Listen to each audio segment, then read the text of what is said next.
மகா சுவாமிகளுக்கு கடுமையான காய்ச்சல் முடத்தில் இருக்க, உடம்பெல்லாம் தூக்கி போடுது, பதறுகிறது. எந்த விதமான சிகிச்சை முறையும் மகாபிரிவு எடுத்துக்கல.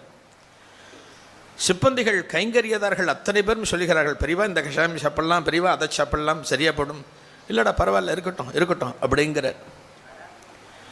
அதே வேளையில் யோகிராம் சுரத்குமார் திருவண்ணாமலையில் அமர்ந்து கொண்டு ஆவேசத்தோடு தன்னோட சீடன் ஒருவனை கூப்பிட்டு, எனக்கு இந்த க்ஷணமே ஆரஞ்சு ஜூஸ் கொண்டு வா அப்படிங்கிற. ஒரு ஆரஞ்சு ஜூஸை ஒரு சொம்பில் கொண்டு வா, எனக்கு இந்த க்ஷணமே நீ கொண்டு வரணும் அப்படிங்கிற. என்னடா பகவான் ஜூஸ் எல்லாம் கேட்டு நம்ம பார்த்ததே கிடையாது, பகவான் ஜூஸ் கேட்குறாரே, ஒரு ஆவேசமாக கேட்கிறாரே அப்படின்னு அந்த சீடர் என்ன பண்ணுறார், உடனே போய் ஜூஸ் போட்டு வந்து கொண்டு வந்து ஒரு சொம்பில் முன்னாடி வைக்கிறார்.